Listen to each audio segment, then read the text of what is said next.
Welcome back, everybody. We actually hit the 200 subscriber mark, so our next video after this one is going to be the 200 subscriber giveaway. I'll give you a chance if you haven't gotten subscribed yet.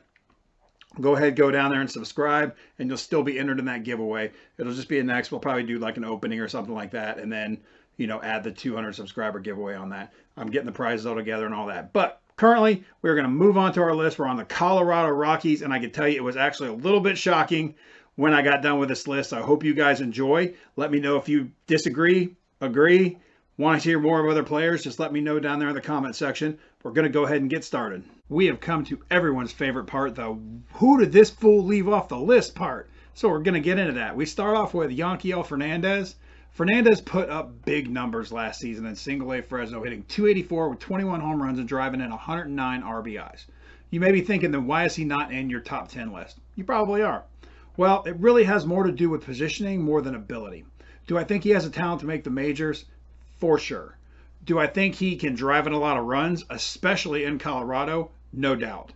However, Fernandez falls into a very difficult situation playing right field for Colorado with Grichuk, I think that's how we say it, Randall Grichuk, and Charlie Blackmon, who, when in the field, plays right field solely. Now, they're going to be going to Grichuk a lot more and having Blackmon DH because Blackmon did DH quite a lot last season and is in the final year of his 6-year, $108 million contract. So Blackmon may be a hot trade commodity come the deadline this season. So it may make a little more intrigue for Fernandez to bounce on the scene, but I still don't see him surpassing some of the other prospects that are on this list this season. 2024 may be a different story, and we'll have to wait and see what happens with Blackmon to really draw a conclusion on his future in Colorado. The kid is young, 20 years old, so he's got some room and time to grow. In the meantime, he definitely needs to cut back on his strikeouts, striking out more than once a game and only walking 39 times in 523 plate appearances. And the second surprising player we left off this list is Drew, not Tony, Romo. Before researching the team more deeply, I would have held Romo probably in this top 10 list, most likely. However, Romo falls in the same type of gap that Fernandez just did. I think there's more talent at catcher in Colorado's system than Romo can overcome. This is really going to boil down to what the Colorado Rockies kind of covet most. If they desire a solid defender, which in Colorado is usually needed, with average bat skills, Romo may be the more prized possession in the catcher's department and should be higher on this list. Both catchers they currently carry on the 40-man roster, though, kind of fall into this category, being really good defenders and not such phenomenal hitters. However, if they desire a pure power, average defensive catcher, then a player higher up on this list may be the option Colorado goes with. Even Tank Simpson, the Sea Lion of Spokane, may have to slide back into the catcher spot and put an even further blockade of Romo's future. For now, the Sea Lion is playing more first base and left field, so that really shouldn't happen. If Romo can bring up some of those power numbers, hitting only 11 home runs and 759 plate appearances over the last 2 years, and continue to keep his strikeouts low, below 1 a game where it currently is at, his defense may be a deciding factor, but, I mean, come on, it's Colorado. We want to see the long ball. Chicks dig the long ball. That was good. I like how I ended that one. Chicks do dig the long ball. So, number 10 on our list is Braiden Ward. He is an outfielder, we'll call him. He's 5'10", 160 pounds, and he's 23 years old. His 2022 stats, and I'm just going to give you minor league stats on these players. Some of these players on this list have major league statistics with them, but I'm just going to give you the minor league stats. I'll leave the major league stats aside. His 2022 minor league stats were hitting .272 with 4 home runs, 26 RBIs, 57 stolen bases, a 776 OPS, and 305 at-bats. That chase card, and I've been asked to give a kind of, higher end chase card and then a lower end chase card, kind of under $10 or right around that range. If I see a card for the higher end that is over about 25 bucks, I will give you a lower alternative to it as well. But Mr. Ward does not have that. He only has minor league cards, and as I always say, do not go chasing minor cards. Braiden Ward plays both left field and center field, which are the easier outfield positions to break through on the Rockies, with Grichuk most likely locking down right field, and with Blackmon DHing mostly, especially, left and center seem the easiest targets to crack the bigs. Yes, Chris Bryant is in left, but he has had a few injuries over the years that may open up a few games in left field, even if only to give Bryant a few rest days. Daza's cannon and defense in center will make taking innings away from him a little more difficult, but his lack of offensive power may present an opportunity for other players. Again, this will fall into the category of whether the Rockies want to score more runs or want to prevent other teams from scoring. Ward would definitely not fill any power gap that Daza presents, and he does not present the arm that Daza has.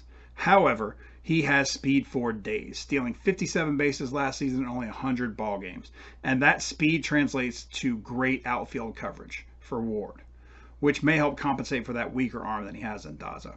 If Colorado decided to go back to the days of speedster leadoff hitters like Eric Young or Juan Pierre or even Dexter Fowler, this would be a great place to start. Normally, at least in the recent years, I wouldn't see the Rockies doing this, but some of the players in their farm system suggest that they may be considering adding some speed back into their lineups.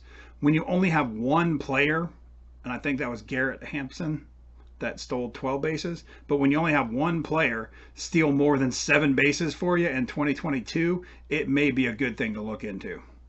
Number 9 is going to be Joel Condreay. He's a relief pitcher. He's 6'3", 210 pounds, and he's 26 years old.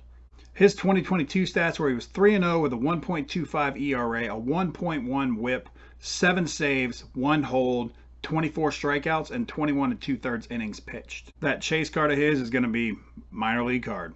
Don't chase it. Now, you may think I'm a little crazy with this one, but hear me out. Condreay's numbers leading into the 2022 season are not what you would want to see out of a top 10 prospect, but give the kid a break.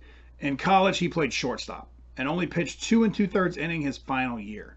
Scouts were always around Whitworth, hoping to get a glimpse of the 6'10" Hugh Smith, who went to the Tigers and has actually since retired from baseball. But the Rockies were able to see past the awe of the mighty giant and took a look at the arm of Condreay from the shortstop position and thought they saw something they could work with on the mound. Over the last 2 seasons, in short A ball and in rookie ball, the Rockies began developing Condreay's arm in the bullpen, and last year was able to help him put it all together as a solid closer in single A Fresno, with a 1.25 ERA, walking only 7 batters and striking out 24 in 21 2/3 innings pitched. If he can develop more and continue to learn as a pitcher, he may have a future at the back end of the Rockies bullpen. With 38-year-old Daniel Bard coming off a stellar 2022 season and only having 2 years left on his contract, Bard is probably a top candidate to be on the move at the trade deadline and may free up some bullpen space for the future for potential talent like Condreay. Condreay still has a lot to learn, so maybe 2023 is not his year, but that door may swing wide open in 2024, especially if Bard is moved. Condreay did land on the IL from June 15th till the end of the season, so that may be something to keep an eye on during this transition.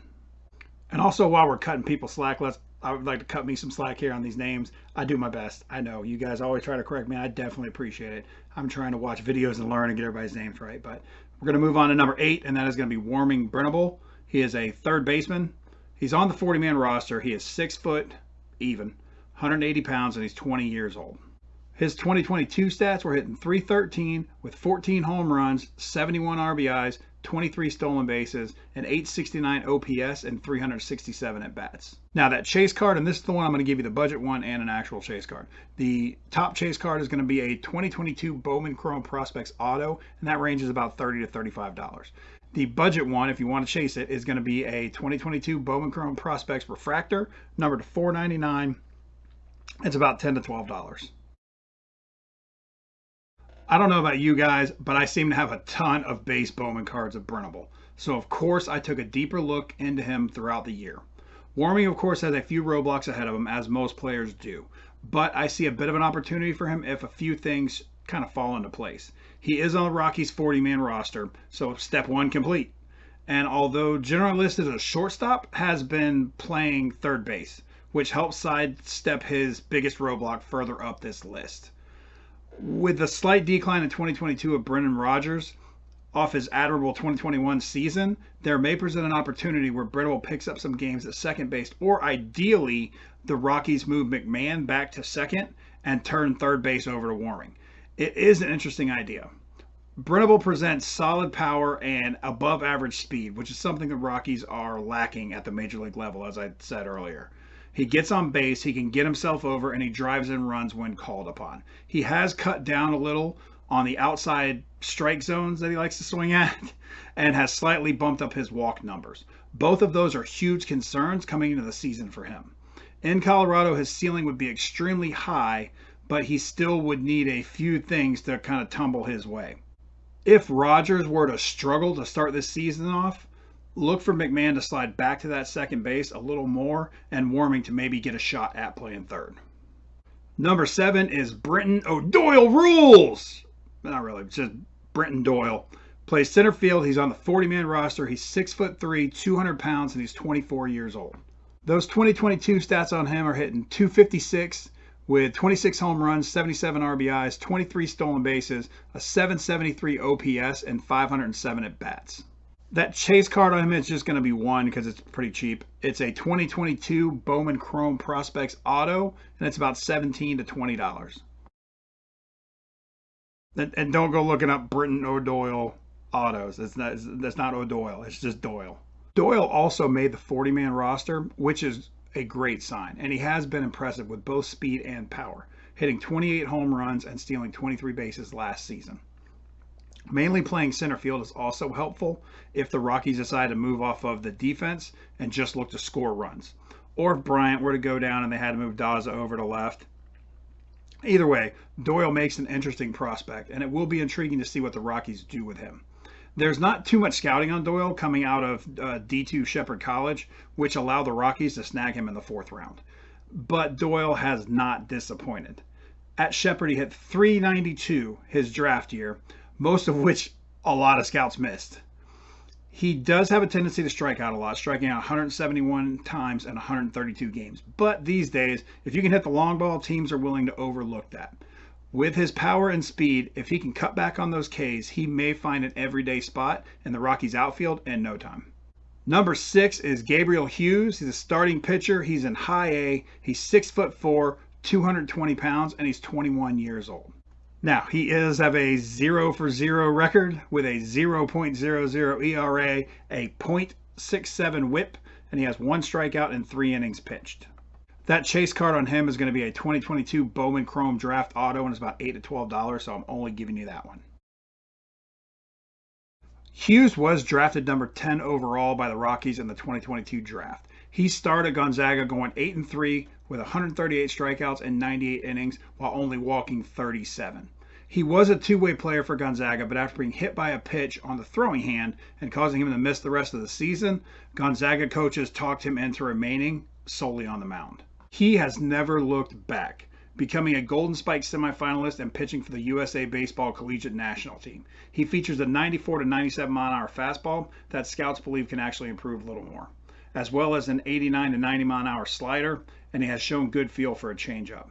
In his limited action in Single-A Fresno, Hughes walked 1, gave up 1 hit in 3 innings. Look for the Rockies to continue working with their high pick and building up that arm strength. He definitely won't need as much development time as some of the other pitchers coming out with his great college numbers. So look for a late season call-up or a 2024 splash. He has top of the rotation stuff if he can continue to put it all together and increase a little velocity. The Rockies always need pitching, and a pitcher who doesn't rely as much on his breaking pitches tends to be a little more successful in Colorado. Number 5 is Michael Toglia. He plays first base. He's on the MLB level. He's not just on the 40-man. He's on the 25-man roster.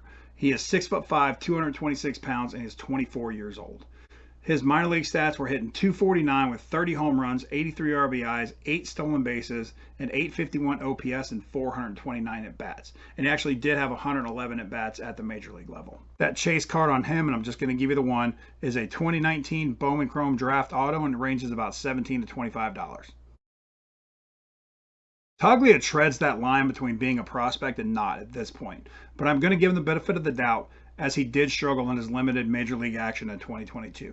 In 2022 in the minors, Toglia flat out crushed the ball, hitting 30 home runs in only 429 at-bats, but his average did leave a little bit to be desired.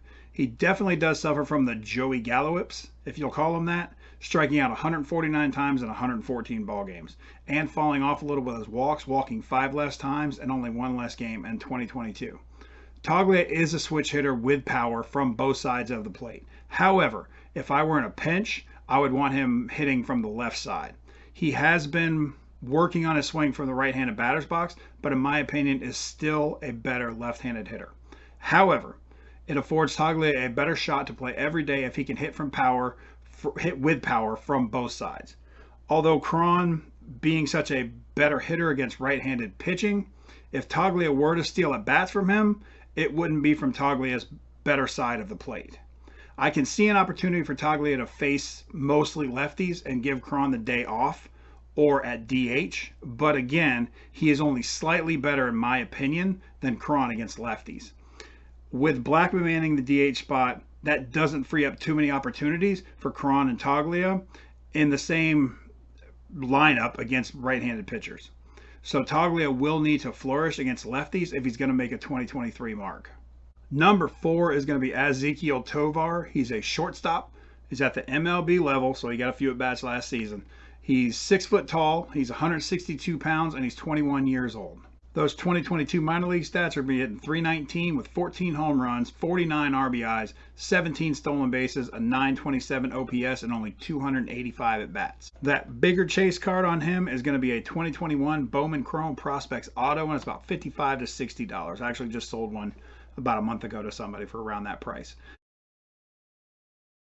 The budget chase card on that is going to be the 2022 Bowman Chrome Prospects Refractor, and it's 2022 instead of 2021 because I don't think he has one in 2021, and that's going to be about $8 to $10. Tovar did have his struggles in a small sample size at the major league level, but his defense makes up for any short-term shortfalls his bat may incur. In the minors, he hit .319, 14 home runs, stole 17 bases, and only 71 ball games.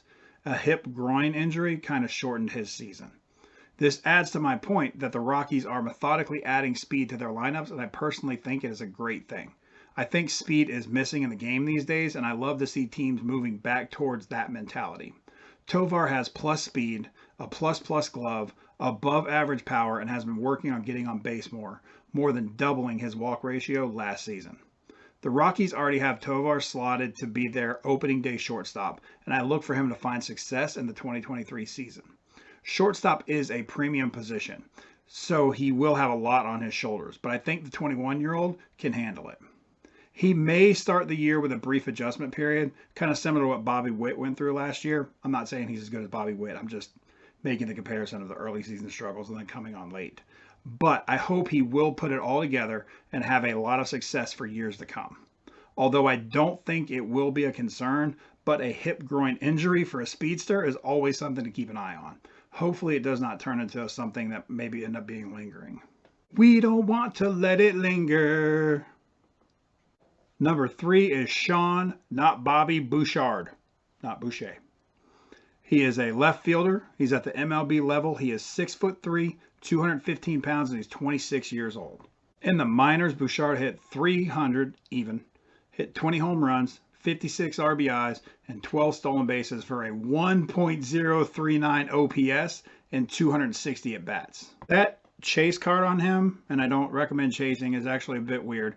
And sometimes I collect these because they are kind of odd, but it is a 2013, so 10 years ago. He is 26 years old, so if you cross the T, carry the 4 with a 9, he would have been 16. 2013 Leaf Perfect Game Auto, and it's about $8 to $12.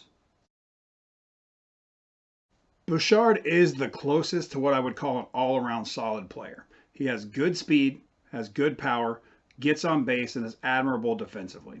The defense could use some work moving into 2023, but Bouchard is still transitioning from a first baseman to more of a corner outfielder. So that should come along, making him more 5-toolish. He's played mainly left field recently, which presents opportunities, but like the others on this list, creates a pretty big logjam fighting for outfield spots. Albuquerque is where Bouchard really stood out, hitting one home run every 13 at bats, and putting together a very impressive, like I said, 1.039 OPS. Bouchard's hot hitting continued once he was called up to end the season in Colorado, hitting .297 with 3 home runs, 11 RBIs, and only 74 at bats. So he did not show that typical struggle that some prospects have when facing big league pitching, which is promising. If anyone is in the driver's seat to see immediate playing time in the Rockies outfield, it's Bouchard, as far as prospects go at least. He has played right field more recently as well, so should something happen to Grichuk or Bryant, look for Bouchard to step in, right in, and flourish. And number 2 is going to be what I will call the shock of this list. It is Zac Veen, who plays right field. He's in Double-A. He's 6'4", 190 pounds, and he's 21 years old. His 2022 stats were hitting .245 with 12 home runs, 67 RBIs, and 55 stolen bases, a .724 OPS, and 466 at-bats. That chase card on him is going to be a 2020 Bowman Draft Chrome. I'm just not going to talk anymore. I'm flustered by having him number 2 on here. It is a 2020 Bowman Chrome Draft Auto, which I have several of, so you'd think I could pronounce it. And it goes about $100 to $125, depending on the day of the week. The budget chase card on him would just be a 2022 Bowman Chrome Draft Refractor, and it's like 10 to 12 bucks. This happens every time almost. I swear a player is going to dominate a list, and then I start digging deeper into it, and nope. I have now questioned my own judgment, and a player falls down the list. So I did it myself again. Zac Veen is not number 1 on this list, despite all my hopes from the last prospect video of the Guardians at the end of it that I said. Do I have doubts that Zac Veen is going to be a star? No. Not really. Probably not. I mean, you never know with prospecting, right? All right, only kidding. A little?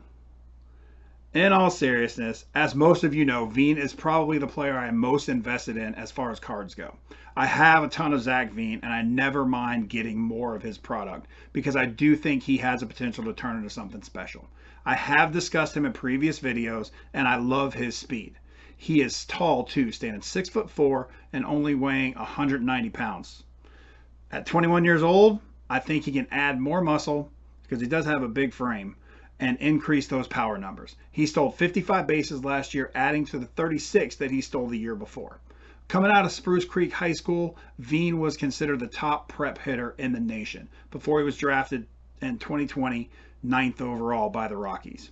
Spruce Creek is notorious for their weightlifting teams. Trust me, I faced them 3 years in a row in state weightlifting finals. Veen should know how to lift and therefore add some power. He can develop into a 5-tool all-star if he can get back to getting on base more and add a little bit more power. In 2021, he boasted a .399 on-base percentage, but saw that fall off a little in 2022 by almost 60 points. His walks fell off a little in 2022, and the move to Double-A and tougher pitching competition took a huge cut into his batting average, dropping it down to 177. I think with continued adjustments, Veen can show off some of the talent he was famous for in 2023 at Double-A, then Triple-A, but may not make that MLB splash until the outfield frees up a little in 2024. He is one of the reasons why I think the Rockies have been looking to add speed back into their lineups. And that brings us to number 1, who is not Zac Veen, is Hunter Goodman. He's a catcher. He's 6'1", 210 pounds, and he's 23 years old. Those 2022 stats are hitting .294 with 36 home runs, 106 RBIs, 6 stolen bases, a .926 OPS, and 523 at-bats. That chase card on him is going to be a 2021 Bowman Draft Auto. I think it's a Chrome. I think it's Bowman Chrome Draft Auto, and I think it's $13 to $15. The Veen Slayer, I will call him. He is also the reason that Drew Romo fell off this list. Goodman hit 36 home runs in 2022 while driving in 106 runs, as I said. All that with the potential to play a premium position like catcher. He did mostly feature at first base in 2022, but the Rockies are all set at first with Cron and Toglia that we mentioned earlier, banning first. He is intriguing at the catcher spot, as the Rockies are definitely lacking offensively behind the plate. With that in mind, the Rockies made Goodman a non-roster invitee to spring training, that's just a couple days ago, despite only playing 12 games above the high A level. He hit .315 in Spokane in 49 games after hitting 22 home runs in 73 games in Fresno last season. He is pure raw power and appears to be only getting better. Putting raw power in Colorado will be fun to see. And if Goodman breaks camp with the Rockies in 2023, watch out, because Severin and the 32-year-old Diaz cannot hold a candle to Goodman's power. Although I will definitely give both of them the nod behind the plate above Goodman defensively. The Rockies may give one more season in the minors to work on his defense, but if he shines in spring training, they may just turn him loose in 2023. If 2024 brings the robo-ump and less reliance on pitch framing, then less need for defense over offense will surely allow Goodman to shine. His power in Colorado makes me excited to see, and he may be the player the Rockies need in the 4-hole for years to come. Not that I would quite make the comparison, but think Salvador Perez holding down the Royals cleanup spot. So, do you agree with the list? Do you disagree?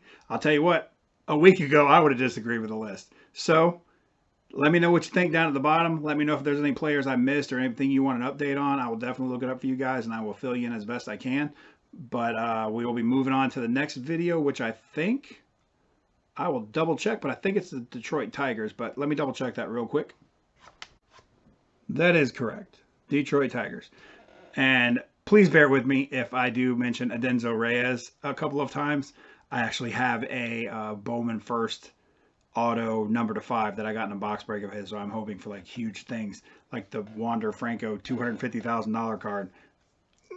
Probably not going to happen, but it's nice to have that card, and so I will bring up Adenzo Reyes a time or two. If you haven't subscribed, get in there before we do the next video. The next prospect video is going to be the Tigers, but the next video we will put out will be the 200 subscriber giveaway. Make sure you get subscribed. Leave a comment. Let me know you subscribe. Make sure that subscription is public. And you can probably, over here, just click on this, and that'll subscribe you. And then if you'd like to, I mean, I'm putting another video right over here for you guys. Why not?